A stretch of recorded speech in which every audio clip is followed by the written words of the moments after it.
Medicine y maestro en Inmunología y Genética. Bueno, esperamos que sea de su agrado y los dejo con el doctor.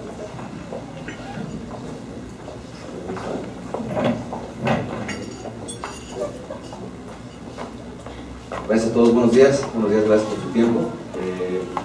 Vamos a empezar con la plática, va a ser una plática breve y si están de acuerdo al terminar la plática iniciamos con la sesión de preguntas. Bueno, perdón que estoy aprendiendo a utilizar esto. Gracias. Bueno, nosotros vamos a platicar acerca de lo que es este test, el Gene Test, el cual nos permite valorar nuestra salud genética. Es algo muy interesante, a mí me apasiona bastante porque 1953, 28 de febrero, estos dos locos, por culpa de ellos estamos aquí perdiendo nuestra mañana, empezaron a decir cómo estaba establecido el DNA.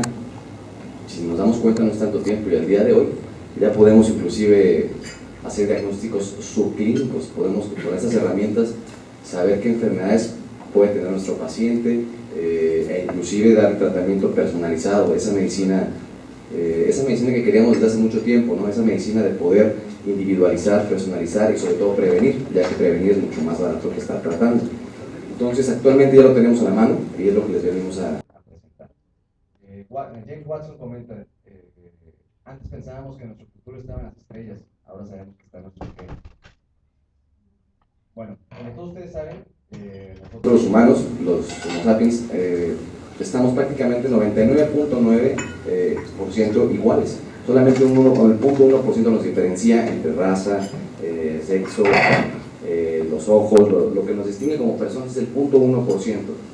Y ese 0.1% tiene un impacto muy fuerte porque ahí se va a encontrar nuestra individualidad y además vamos a encontrar nuestras diferencias para el riesgo a generar distintas patologías.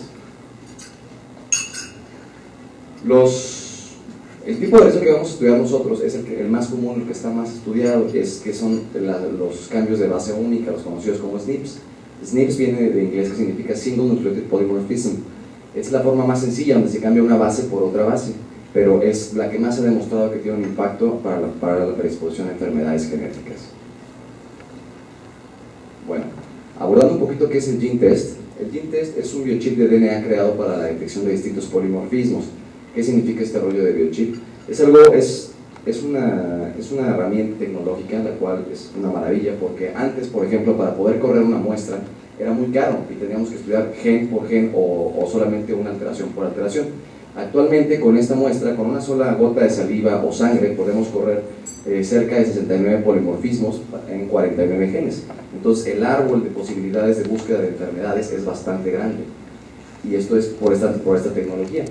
Tiene una confiabilidad cerca del 99.7% en cuanto a especificidad y 99.9% en sensibilidad. ¿Cuáles son los beneficios que podemos obtener de este tipo de pruebas? Pues, número uno, pues identificar cómo está la salud de nuestros pacientes, identificar cuáles son los riesgos que tienen, obviamente aparte de la historia clínica, que es muy importante, y en nuestra anamnesis y semiología médica. Podemos saber realmente si este paciente, por ejemplo, si la madre tuvo cáncer de mama, pues la literatura nos dice que la paciente debe tener riesgo de cáncer de mama. Sin embargo, aquí podemos saber qué tanto tiene ese riesgo y qué tipo de cáncer inclusive, ¿no? Y si es estrógeno dependiente, si responde a tamoxifeno, si responde a qué medicamento respondería esta paciente. Entonces realmente nos permite individualizar los tratamientos, inclusive para el paciente no enfermo. Ese es el paciente en un futuro no lejano, es el paciente ideal. Por ejemplo, a un niño, ¿no? En cuanto nazca el niño le podemos hacer el estudio y es un panel donde podemos saber realmente a qué va a estar susceptible este niño.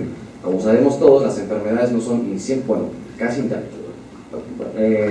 todas no son ni 100% genéticas ni 100% ambientales, pero es una relación entre ambas situaciones. Entonces, si nosotros podemos identificar cuál es el riesgo que tiene por ejemplo, el niño para desarrollar una enfermedad, podemos educarlo durante su vida para disminuir para retardar la aparición de la enfermedad o inclusive que no aparezca dicha enfermedad.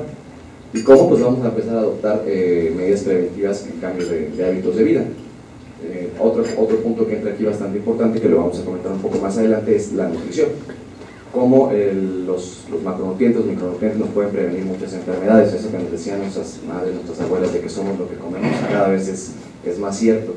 Y esto nos lo va a demostrar, nos va a decir, por ejemplo, por qué tomar ácido fólico a tal paciente, a tal gramaje o a tal dosis es cardioprotector para él, o por qué tomarle ácido graso poliinsaturados a tal dosis a este paciente le va a disminuir la probabilidad hasta un 70% de desarrollar Alzheimer. Bueno, ¿dónde lo podemos aplicar? Realmente la genética, la genómica, que es la aplicación de la genética a la clínica, puede entrar en todos lados. Las enfermedades que estamos nosotros presentando aquí, las enfermedades que pueden identificar este test, son las que ya están probadas por medio de estudios clínicos. Estos son estudios clínicos que empezó desde 1993, cuando se inició el programa de la secuenciación del genoma humano, y se acabó cerca del 2003. En este programa, pues, la mayoría de las universidades más grandes del mundo decidieron empezar a ver qué pasaba con cada gen, dónde interactuaba cada gen, y qué es la representación que tenía dicho gen para la enfermedad. Del 2003 a la fecha empezaron a hacer estudios ya con pacientes de manera prospectiva para decir, ok, si este paciente tiene este gen, le dice que tiene el riesgo para, el paciente está sano, pero de acuerdo a lo que vimos en la secuenciación, este paciente tiene riesgo para hacer cáncer de mama de tipo estrogénico, pues nunca le voy a dar, por ejemplo, suplementos estrogénicos, lo voy a controlar de tal y tal manera. Y fue pasando el tiempo y se dieron cuenta que efectivamente que a la paciente no le dio cáncer de mama o le dio a los 85 años. Entonces, bajo ese tipo de estudio, estas son las patologías que están sustentadas bibliográficamente a nivel mundial y es por ende las que se pueden utilizar en la actualidad. Entonces, del sistema inmune podemos ver lo que es lupus, enfermedad de Graves, enfermedad celíaca, esclerosis múltiple, psoriasis, artritis reumatoide. A nivel cardiovascular, vulnerabilidad endotelial, fibrilación auricular, enfermedad arterial periférica, enfermedad coronaria, tromboembolia, enfermedades degenerativas como Alzheimer, osteoartritis, inclusive la respuesta inflamatoria, lo vamos a ver un poquito más adelante también. Cáncer, cáncer de vejiga, cáncer gástrico, cáncer de piel, cáncer de mama, cáncer de pulmón, próstata, cáncer bicuterino, colorectal, enfermedades isquémicas como diabetes, migraña, obesidad, osteoporosis. Aquí inclusive muchas de las sociedades americanas, europeas y las principales sociedades del mundo en cuanto a estas distintas enfermedades ya están generando medidas y están generando indicadores y están generando guías de manejo a los pacientes de acuerdo a su genotipo o a su susceptibilidad genética que puedan presentar. Otro punto que también aparece en este tipo de estudios es la farmacogenómica, que es la individualización de las dosis de acuerdo a la respuesta del paciente hacia la misma. Y también muchas de las sociedades actuales están haciendo esas guías para poder manejar estos pacientes. Bueno, ¿cómo podemos decir o cómo dan los resultados? El estudio se saca la muestra de sangre o se saca una gota de saliva, se aísla el DNA, se secuencia, se mete a tiempo real y se saca el resultado. Y nos va a dar un riesgo, nos va a decir si el paciente tiene un riesgo alto, medio o bajo. ¿De dónde sale ese riesgo? Pues de una media internacional, de un rango normal para presentar la enfermedad a nivel mundial y por grupo étnico. Entonces, de aquí va saliendo, por ejemplo, si el paciente o la paciente está en su población cerca de presentar un 25% de riesgo para generar fibrilación articular, y en el estudio nos sale 30.7, esto les va a generar un riesgo alto al paciente para hacer dicha enfermedad. Este es un ejemplo pequeño, pero hay unos que se notan inclusive mucho más. Las enfermedades, como lo sabemos, tienen dos componentes, como lo estábamos comentando antes, un componente ambiental y un componente genético. Hay enfermedades como por ejemplo la diabetes, donde el componente ambiental es mucho mayor que el componente genético. Pero hay enfermedades como el Alzheimer, donde se sabe que el componente genético tiene mucho más peso que el componente ambiental. Es decir, pues ya lo traemos de fábrica y ya nos fregamos, ¿no? Ya está ahí y estos son los que podemos modificar. Entonces es importante o es muy importante, si esta enfermedad tiene un alto componente genético, identificar nuestra susceptibilidad o qué tanto riesgo tenemos de para enfocarnos sobre todo en cuidar ya que para que se dé la enfermedad se requiere el 100%.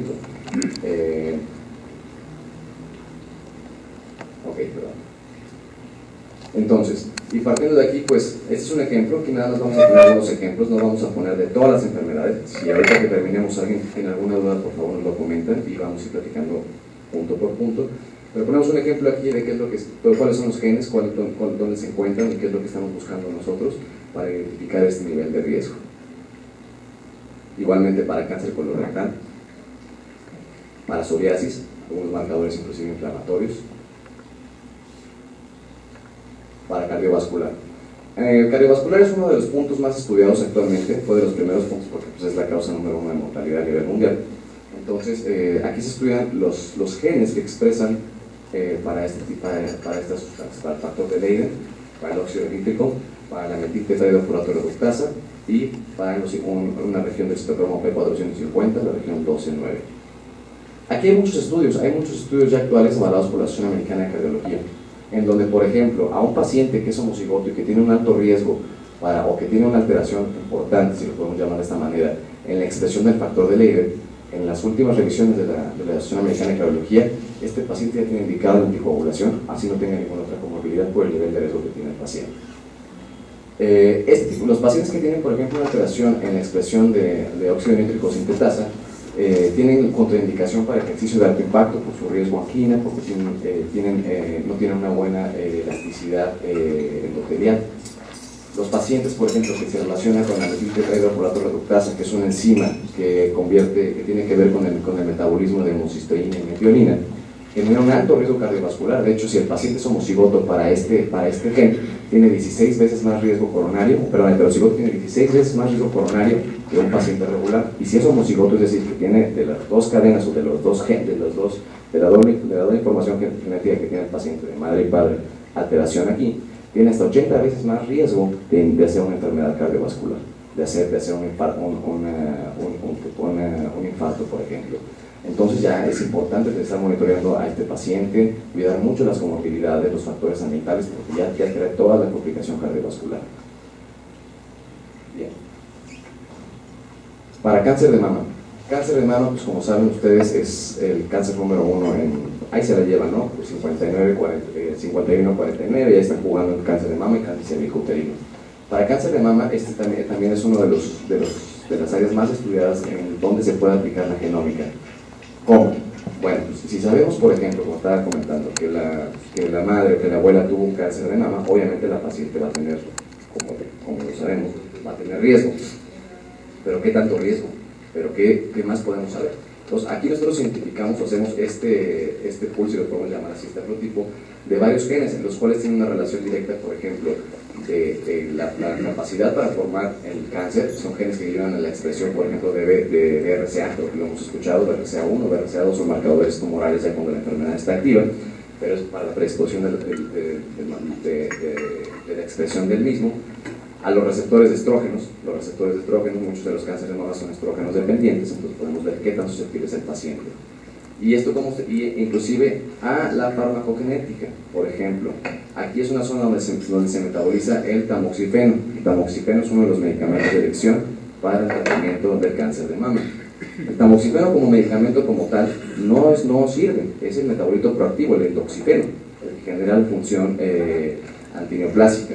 Este endoxifeno, para que el tamoxifeno se pueda convertir en endoxifeno, tiene que entrar al organismo, tiene que pasar al hígado, a la región de los citocromos P450, a esta región, para que entonces el tamoxifeno se convierta en endoxifeno.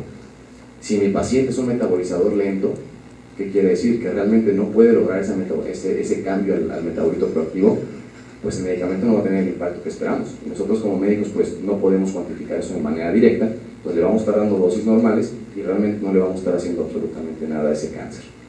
Por el contrario, si mi paciente es un metabolizador ultra rápido, quiere decir que lo va a convertir bastante rápido y bastante eficiente. Ahorita vamos a hablar un poquito de farmacogenómica. Quiere decir que ese paciente hay que darle dosis bajas, y con dosis bajas va a responder muy bien al tratamiento.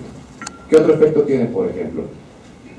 No es exclusivamente hasta que llegue el cáncer de mama, pero si se lo hacemos a una mujer de 35 años, por ejemplo, que no tiene cáncer, ya se hizo sus estudios y no tiene ningún riesgo para generar aneplasia, tiene el antecedente familiar, entonces la mujer va a empezar a llegar a entrar, por ejemplo, a menopausia, va a estar en su etapa menopáusica, y el ginecólogo va a decidir si le manda o no le manda terapia estrogénica suplementaria para disminuir la sintomatología. Si la paciente tiene antecedentes importantes familiares de cáncer de mama, muchos ginecólogos bien hecho dirían, no le voy a mandar terapia estrogénica sustitutiva por el riesgo a generarle ese cáncer. Con este estudio podemos estar certeros y podemos estar seguros si lo mandamos o no lo mandamos. ¿Por qué? Porque si yo veo aquí, este es un gen que expresa para el receptor de estrógeno. Si yo veo que no hay ninguna alteración en este gen, significa que la mama va a responder normalmente a los estrógenos. y aunque tenga el riesgo, no haría un cáncer de tipo estrogénico. Entonces, esa paciente es completamente candidata a darle terapia estrogénica suplementaria, con muy poco riesgo de generar una neoplasia secundaria al tratamiento. Y, obviamente, por el contrario también. Entonces, lo que estamos platicando se puede definir en este dibujito, perdón, pero no soy muy bueno haciendo esquemas, hice mi mejor esfuerzo.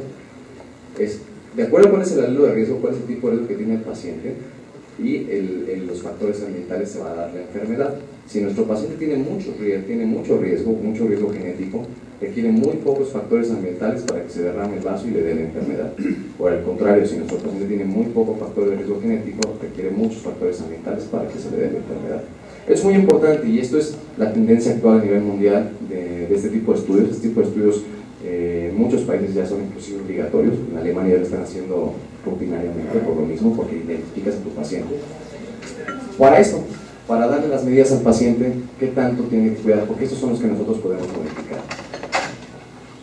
La farmacogenómica obviamente es uno de los puntos más importantes de estos nuevos avances en cuanto a lo que tiene que ver con la genómica o la aplicación de la investigación de los genes en la práctica clínica, por obvias razones.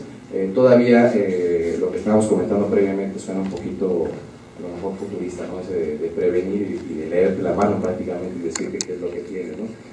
Pero este fue el primero que estudió porque es una aplicación inmediata. La farmacogenómica nos permite individualizar realmente el tratamiento del paciente, nos permite disminuir los riesgos de toxicidad, aumentar los índices de efectividad y seleccionar cuáles son los medicamentos. Y estas son algunas de las principales especialidades donde ya está más que utilizado y comprobado y aceptado por diversas sociedades, inclusive la FDA, como lo vamos a ver más adelante. Nosotros en este estudio, estas son algunas de las especialidades que nosotros investigamos de acuerdo a lo que nos soliciten. Por ejemplo, si es psiquiatría y el paciente está tomando múltiples antidepresivos tricíclicos, con benzodiazepina y demás, la farmacodinámica, farmacocinética es complicada la estandarización de esas dosis, la dosis ideal y sobre todo la correlación o la interacción de los medicamentos. Hay veces que son más los efectos secundarios que el efecto deseado. Con esto podemos realmente hacer una dosis individualizada de qué medicamento sí, qué medicamento no, cuál por cuál y qué dosis inclusive por persona. Perdón. Y en la región 12-9 del citocromo P450, que también lo estudiamos, se metabolizan cerca del 85% de los fármacos, lo cual nos permite saber cómo va a responder este paciente, pues básicamente lo que va a tomar por el resto de su vida. Un ejemplo de ello es, por ejemplo, vamos a hablar, no sé, de tacrolimus. Tacrolimus es un medicamento, yo sé que no lo utilizamos comúnmente, pero es uno de los ejemplos más drásticos. Es un medicamento para pacientes post-trasplantados, principalmente post-trasplantados de riñón. Este medicamento tiene algunos detalles muy interesantes. Uno, el rango terapéutico es muy pequeño. Estamos hablando a veces de 5 o 15 miligramos el rango terapéutico más o menos. Este rango terapéutico, si nos pasamos, es altamente tóxico. Y si lo hacemos por abajo, es realmente poco eficiente. Entonces, poder individualizar al paciente esa dosis no es tan sencillo. Y es un medicamento indispensable para que ese trasplante sea un éxito. Con este estudio nosotros podemos identificar cómo nuestro paciente va a metabolizar el tacrolimus. Entonces, si nuestro paciente lo va a metabolizar normal, efectivamente nos vamos a quedar en ese rango y esperamos que responda ese paciente. Cerca de un 30% no va a metabolizar bien ese medicamento de acuerdo a la bibliografía. ¿Qué quiere decir? Que si este paciente va a metabolizar lento el medicamento, así le demos los 5 miligramos, que es la dosis mínima dentro del estándar, por ejemplo, quiere decir que esos 5 miligramos para él son tóxicos, porque se tarda mucho en metabolizarlo, entonces va a estar más tiempo el medicamento y son tóxicos. Entonces a ese paciente hay que darle 2.5, por ejemplo, o 2 miligramos, y esa dosis va a ser buena dosis para que él responda. Por el contrario, si es un metabolizador rápido, ultra rápido, en vez de 15 hay que darle 20, porque su capacidad metabólica es bastante elevada y para poder llegar a la dosis terapéutica tendremos que aumentarla. Otro ejemplo son todos los medicamentos que se metabolizan por acá. Algunos de ellos son los antiinflamatorios, las benzodiazepinas como el diazepam. Y pasa lo mismo, por ejemplo. Nosotros pusimos aquí un ejemplo de dosis. Sabemos que este medicamento se utiliza para muchas situaciones y que el rango es inmenso. O sea, si lo vamos a utilizar desde ansiolítico es inmenso, pero se maneja así, por ejemplo. Si manejamos esta dosis estándar por kilogramo de peso, 0.1 a 0.2 por kilogramo de peso, si el paciente es un metabolizador normal, se le puede dar 0.1, 0.2 kilogramos de peso cada 8 horas. Si es intermedio, hay que mandarlo cada 12 horas. Si es lento, no es recomendable y es un medicamento que no se tiene que utilizar en el paciente. ¿Por qué? Porque no lo metaboliza, porque el medicamento va a ser tóxico. Y si le damos una microdosis, el paciente va a empezar con datos de toxicidad o de efectos secundarios mucho más intensos que el resto de los pacientes. Y si es ultra rápido, podemos utilizar dosis muy elevadas, sin miedo. Esta tabla de aquí bueno, vamos a regresar a ella. En el 2007, obviamente, como ustedes saben, las primeras causas de internamiento de un paciente de urgencias por alteración farmacológica o por intoxicación farmacológica, de acuerdo a la FDA en Estados Unidos, número 1 es insulina, obviamente, y número 2 es anticoagulante, senocumarina. Entonces, partiendo de ahí, pues es donde se inició el estudio se buscó la manera de estandarizar o ver qué impacto puede tener la farmacogenómica para la regulación de esto. En el 2007, la FDA saca un comunicado donde dice que la farmacogenómica tiene que ser parte de la individualización de los tratamientos de senocumarina. Tanto es así que en el 2010, este medicamento Coumadin, que es el medicamento más recetado en Estados Unidos para el control de los pacientes anticoagulados, en su etiqueta, en la etiqueta, llega este punto. Y este punto es una individualización del rango terapéutico de acuerdo al metabolismo del paciente. Aquí ve dos cosas muy interesantes genéticamente hablando. Uno es el metabolismo del medicamento, la farmacocinética, y otro es el lugar diana del medicamento, la farmacodinámica. Aquí ve dónde se metaboliza, que es en la región 12-9 del espectromo P450, la subunidad, perdón. Y aquí el receptor de vitamina K. Y estos son el fenotipo del paciente, y de ahí la dosis. Donde vemos un paciente normal, por ejemplo, que es de 5 a 7 miligramos, hasta un paciente que cambiamos de 5 a 7 miligramos, da 0.5 a 2 o 0.5 a 1 miligramos la dosificación del paciente. Entonces, esto nos habla de que ya no es ciencia ficción, ya se está aplicando, inclusive ya está en algunos países está obligando a hacer este tipo de situaciones para disminuir el riesgo. Aquí, si hacemos esto, ¿qué es lo que nos garantiza? Da una efectividad, por ejemplo, de este paciente para impregnación del medicamento en 24 horas. Inmediatamente, no tenemos que esperar más tiempo para buscar otro INR y ver si ya está, y luego ver si ya está, para después ya dar la dosis, por ejemplo, saliendo del hospital. Aquí ya, inmediatamente, en cuanto yo sé esto, ya sé cómo va a responder mi paciente. Entonces, ya a 24 horas yo ya sé que mi paciente ya va a estar como tiene que estar. Y el control no va a haber problema, entonces eso disminuye los riesgos de sangrado inmediatos. Bueno, entonces, y la tabla lo que venía atrás es lo mismo, lo que le estaba comentando, el porcentaje y la dosis de acuerdo al genotipo del paciente. Si el paciente tiene, por ejemplo, un genotipo normal, que es este, la dosis pues, va a ser 100% normal, es decir, lo que ustedes, los expertos, normalmente le mandan al paciente para estar anticoagulante. Pero si el paciente tiene este tipo de genotipo, lo cual habla hasta de un 25% de los pacientes de la población americana, perdón por hacer tanto hincapié en la población americana, no es que sea malinchista, pero pues, ellos tienen un poquito luego más de estadística que nosotros, ponen la dosis inclusive a un 40% de lo que debería ponerse. Esto aplica para muchos medicamentos, aplica para antiinflamatorios, por ejemplo, aplica para antineoplásicos, aplica para medicamentos antihipertensivos, aplica para medicamentos moduladores de la respuesta inflamatoria, por ejemplo en artritis. Entonces ya se está utilizando bastante esto. ¿Y cómo lo hacemos nosotros? Pues de acuerdo a lo que ustedes, en dado caso que les gustaría conocerlo, nos envíen, buscaríamos qué es lo que está buscando el paciente, porque aunque es una gama muy grande de enfermedades y todo, y se da la respuesta de todo, porque el paciente va a traer su librito, al final de cuentas no va a traer su librito aquí, porque a lo mejor hoy va con el cardiólogo, pero mañana va con el psiquiatra, y pasado mañana va con, no sé, con el geriatra, ¿no? Pero ya trae aquí su librito y ya le dice al doctor, mire doctor, fíjese que yo no puedo tomar hidralacina porque no lo metabolizo. ¿A poco sí, no?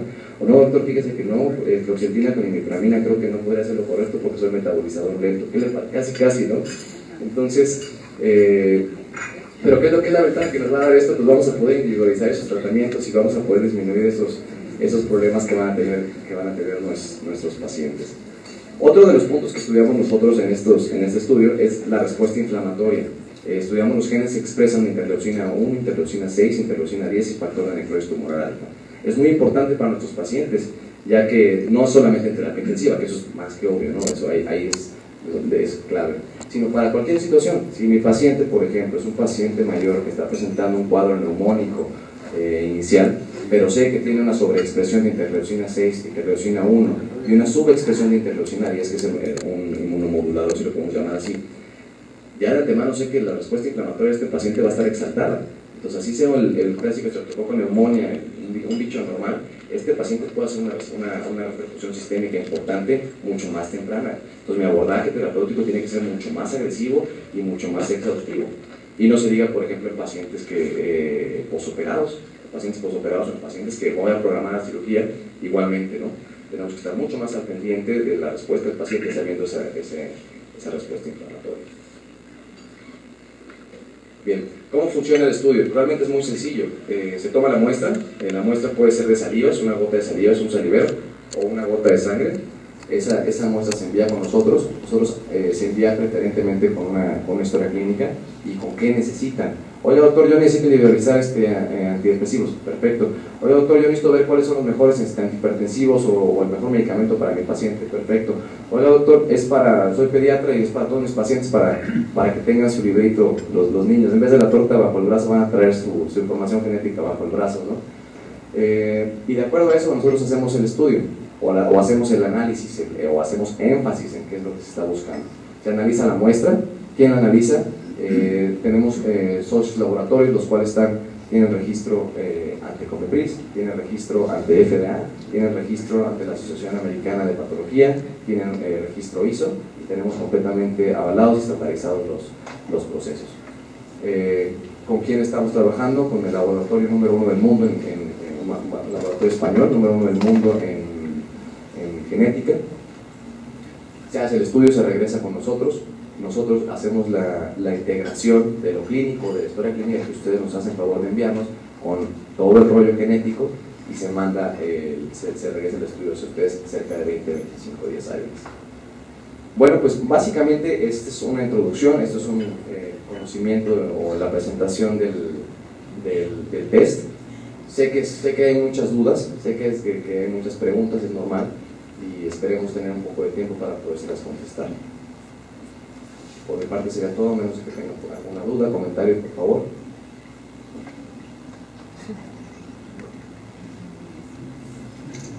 Nos sacamos con cara de guat, dicen este cuate que está diciendo, ¿qué le pasa?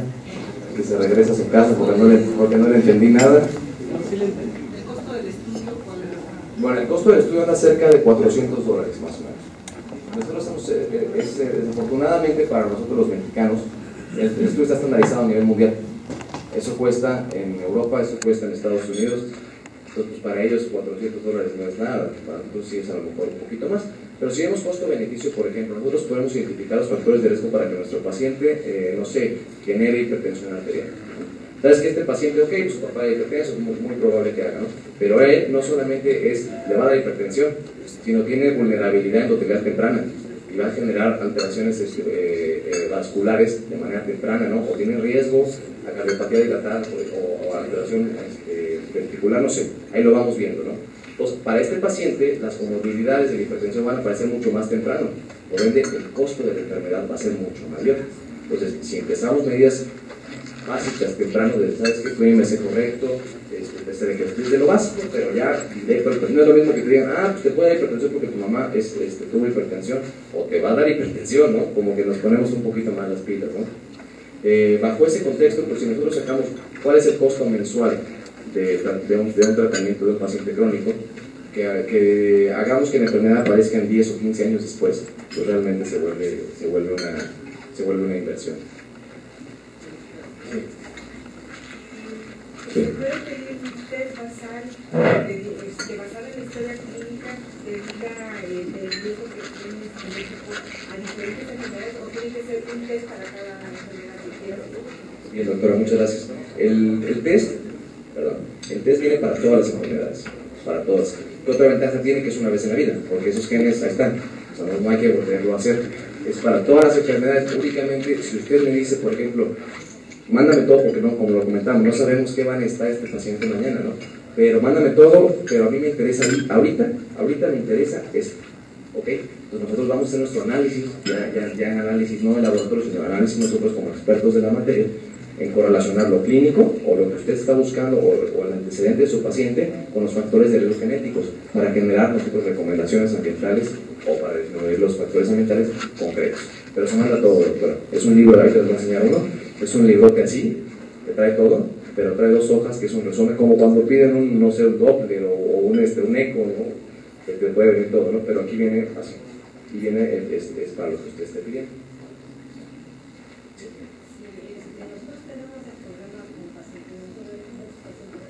Sí.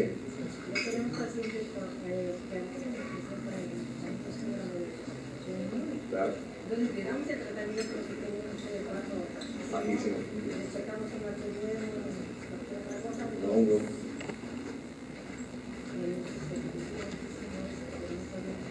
Sirve muchísimo, le voy a comentar, porque de hecho tenemos un perfil nosotros exclusivo inmune. Por lo mismo, nosotros estamos trabajando también ya a nivel de hospitales privados, ya a nivel gobierno en el Distrito Federal, y por la misma necesidad y la misma complejidad que usted está comentando para el tratamiento, para individualizar ese tratamiento, y aunque tengan la misma cuenta y tengan la misma edad y las mismas, son completamente diferentes cada paciente que tenga portador de SIDA, ¿no? Con la enfermedad responde completamente diferente. Aquí lo que hacemos nosotros es un panel desde 2 perspectivas. La número 1 es la respuesta inflamatoria. Vamos a ver qué tanto está respondiendo a esas interleucinas que estimulan a ese linfocito, por ejemplo, ¿no? Vamos a ver cómo está esa proteína que expresa el macrófago en su membrana para la susceptibilidad a TB, por ejemplo, ¿no? Entonces vemos por ahí. Y por otra parte hacemos farmacogenómica de evidence o de los medicamentos que estemos utilizando para estandarizar, y de ahí sacamos una relación estadística y podemos ver cómo sería la terapéutica y el medicamento ideal para su paciente. Y eso es la medicina individualizada. Ajá, exacto.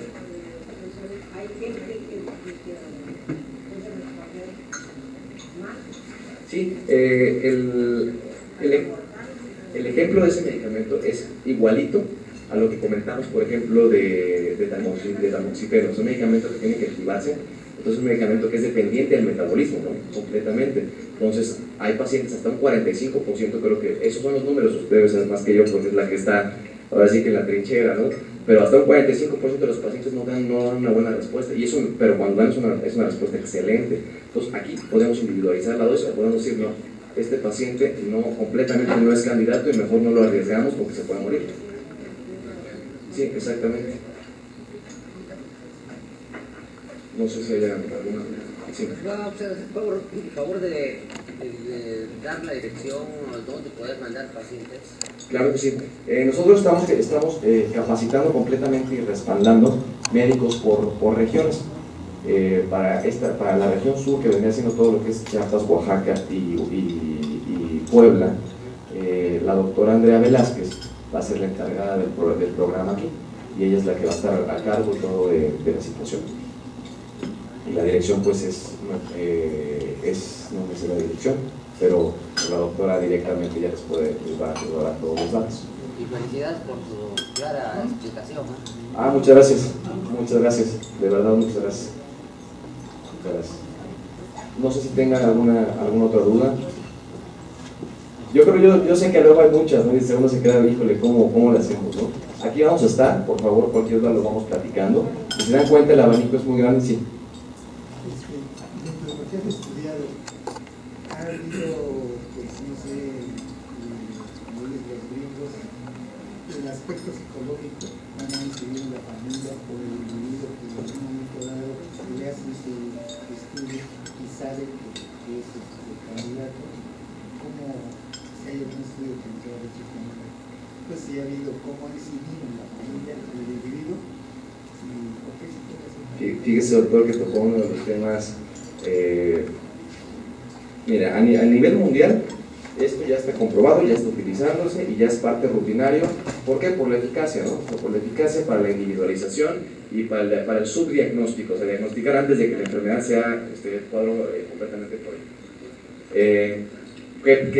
¿Cuál es el punto que está discutiendo actualmente? La bioética, ¿no? Efectivamente. Entonces, esto es responsabilidad de nosotros como médicos y la relación médico-paciente, ¿no? ¿Por qué? Porque efectivamente, ¿no? Nosotros tuvimos un acercamiento, nosotros estamos haciendo este tipo de estudios en los check-ups del Grupo Ángeles y en terapia intensiva con interrupciones y demás del mismo grupo. Tuvimos problemas ahí con los seguros, por ahí va la relación, ¿ok? Porque decían, querían generar alteraciones en las primas, obviamente. Oye, ¿sabes que tú tienes un chorro de riesgo, no? Tú tienes riesgo para tal, no, tú vas a salir muy caro, ¿no? Y esa legislación en cuanto a nivel seguro, en México todavía no está establecida, ¿no? El paciente, pues, hay que recordarle la situación. No estamos viendo enfermedades monogenéticas, o sea, enfermedades como enanismo, enfermedades que son exclusivamente de los genes, o sea que ahí está el diagnóstico y ya quedó. No, estamos viendo enfermedades multigenéticas que tienen un impacto ambiental para que se desencadenen. Pues nada más te estoy diciendo tus factores de riesgo, te estoy diciendo a qué eres susceptible y qué es lo que tú debes hacer para mejorarte. En Alemania, por ejemplo, que es donde más lo están utilizando actualmente, este proyecto empezó primero en los centros transfusionarios, en los bancos de sangre, por obvias razones, porque aquí realmente es el gold standard, yo sé que esa palabra a muchos les da ruido, pero es el gold standard para poder identificar la compatibilidad sanguínea. De ahí se empezó a meter, por ejemplo, y en Alemania los seguros ya te hacen este estudio, el check-up completo, antes de darte la póliza, pero es diferente la legislación. ¿Por qué? Ellos llegan con usted y le dicen, ok, escúpame aquí por favor, híjole, pero sin no, escúpame aquí por favor, hacen la prueba, regresa, fíjese que usted tiene riesgo para hipertensión arterial, tiene riesgo para fibrilación auricular, tiene riesgo para cáncer de mama, tiene riesgo para cáncer de cuello.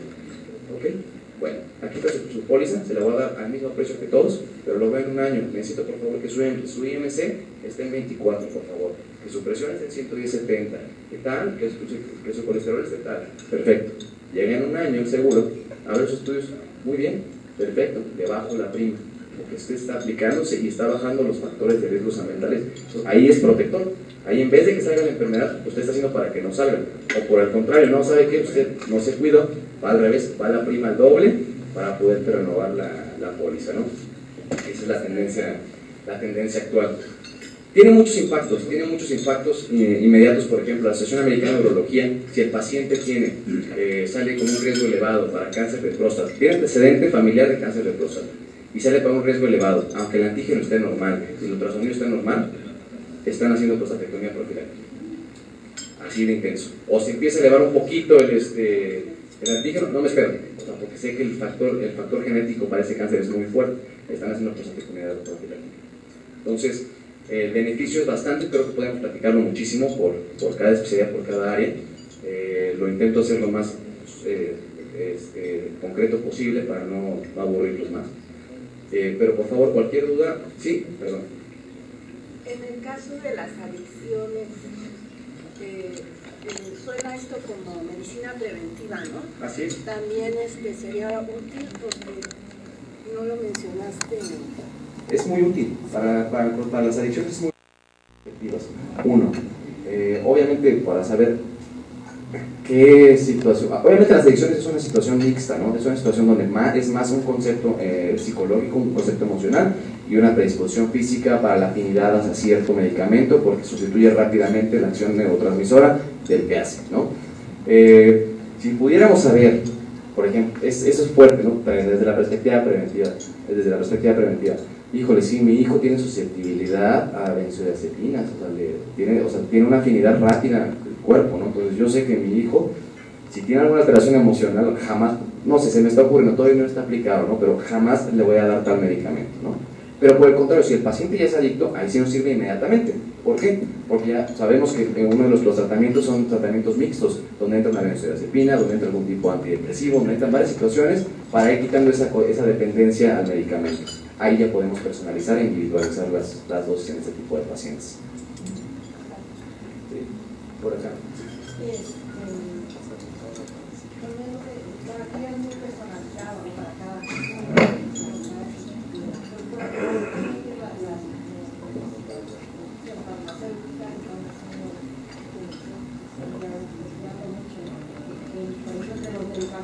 La interferencia que pueden tener, si tienen citocromo,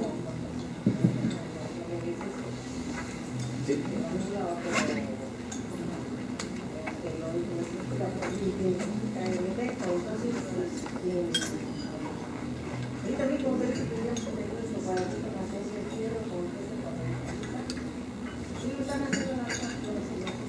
Sí, lo están, o sea, bajo el conocimiento ya de cómo se metaboliza cada medicamento, lo están estipulando. Perdón, es que ando un poco enfermo. Aquí la ventaja es que nosotros como médicos, o sea, le estamos dando ese tratamiento a nuestro paciente, ¿no? Y nosotros vamos a dar ese servicio o ese postservicio siempre. Si usted le hizo su estudio a su paciente hoy y en 5 años necesita saber eso, usted nos puede llamar y nosotros sacamos el estudio de su paciente y volvemos a jugarle ahí con todos los genes y le decimos la respuesta correcta de acuerdo a ese punto en particular. Eso es muy importante porque, por ejemplo, no sé si manejan pacientes geriátricos. Uno de los problemas principales en el paciente geriátrico es la polifarmacia, que tiene un chorro de medicamentos. Híjole, y eso es para cardiología, para medicina interna, para todos. La polifarmacia en el paciente geriátrico es complicadísima, porque ese paciente responde completamente diferente a los fármacos que el resto del paciente geriátrico, por obvias razones. Con este estudio nosotros podemos ver cómo está metabolizando cada subunidad, cómo metaboliza los medicamentos y cómo interactúan entre dichos medicamentos. Entonces podemos decir, ¿sabes qué? No le des con este mejor, o dale este a esta dosis y este a esta dosis. Y el nivel de riesgo lo bajamos más de un 85% y respectivamente sube el nivel de eficacia. Entonces estamos haciendo que las cosas no pasen. Y el éxito de este medicamento, de este estudio, perdón, es que las cosas no pasen. No sé si hay alguna otra duda o comentario. Vi que anotamos ahí como algo muy importante en enfermedad de Alzheimer. Tengo entendido que todavía no se conoce el proceso de la enfermedad, más ahora se sabe que la amiloide, que es la proteína que se suponía que era la que destruye, es un sistema protector de la neurona. Así es. Entonces, ¿en qué forma va a orientar este estudio? Ok, bien, efectivamente no se conoce al 100%, no se conoce, de hecho, esta teoría que comento usted es muy reciente y dio un cambio drástico, ¿no? Porque nosotros seguimos bajo esa visión, ¿no? Y dio un cambio de que no, esta es la protectora. Pero sí se conocen las bases fisiopatológicas, no se conoce el agente disparador, ¿no? el agente siempre, pero se conocen las bases fisiopatológicas que dan esa degeneración y da esa enfermedad. Bajo esa perspectiva, el estudio no sirve porque vemos que esas bases fisiopatológicas van a estar alteradas. Esas proteínas, por ejemplo, estaba APO, que son apolipoproteínas, tienen una relación directa sobre la expresión de la enfermedad. Y de acuerdo a los estudios que se han hecho prospectivos con N de más de 2.000, 3.000 pacientes, se encuentra que los pacientes que tienen una alteración en este gen de apolipoproteína P, me parece, tienen un riesgo muy elevado para desarrollar la enfermedad. No es diagnóstico, porque no es un estudio diagnóstico, pero sí es un estudio preventivo de acuerdo a cómo se da la enfermedad. Y es uno de los ejemplos más drásticos de esta enfermedad porque tiene mayor predisposición genética que ambiental. Eso también de lo último. Sí respondí la pregunta. ¿Alguna otra duda? Yo también comentar en cuanto a los aspectos de cardiología, soy cardiólogo. Sí.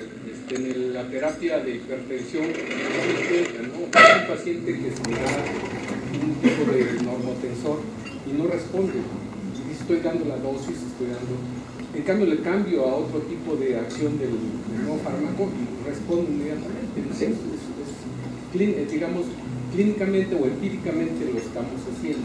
Y no es mal hecho porque así lo hemos hecho siempre y así ha funcionado y así tiene usted sus pacientes controlados. Pero ¿qué pasaría si yo le digo, por ejemplo, en el estudio cardiovascular, que por cierto es el que más completo sale?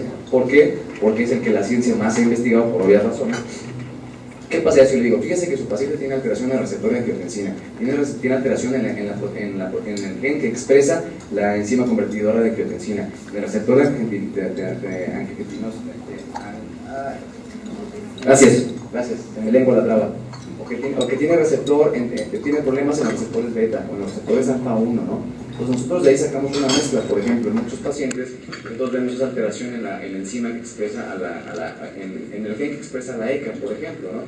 Y le decimos como recomendación al médico, últimamente solo son recomendaciones desde este lado, usted es el médico que está tratando al paciente y usted decidirá, pero le ponemos, ¿sabe qué? Su paciente no es candidato, aunque no tenga hipertensión, pero como tiene riesgos muy fuertes, cuando le dé hipertensión, no sería candidato él para utilizar, por ejemplo, un inhibidor de la enzima convertidora de angiotensina.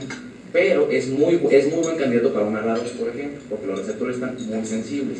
Entonces, ¿qué es lo que nos va a facilitar esto? Pues a la primera, O sea, quitar ese empirismo, que no es malo porque ha funcionado y funciona muy bien, o sea, no estamos en contra, pero nos va a decir que a la primera ya sabemos qué y cuánto, cuál sí y cuál no. ¿Y qué le vamos a dar? Si le va a dar un vasodilatador o no le va a dar un vasodilatador, si le va a dar un cardioprotector, no le va a dar un cardioprotector, si es un antiagregante plaquetario, si es un, cuál quedaría mejor y qué quedaría mejor de acuerdo a su predisposición.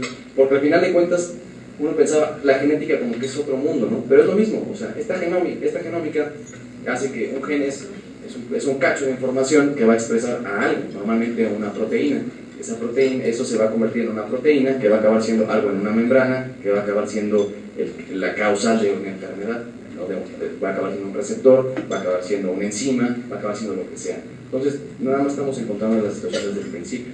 Sí, y para hipertensión es muy importante, sirve mucho. Por ejemplo, también en farmacogenómica, por ejemplo, si estudiamos la vía del NAT, la vía del NAT, yo sé que ya no lo utilizan tanto en medicamentos, pero es un ejemplo.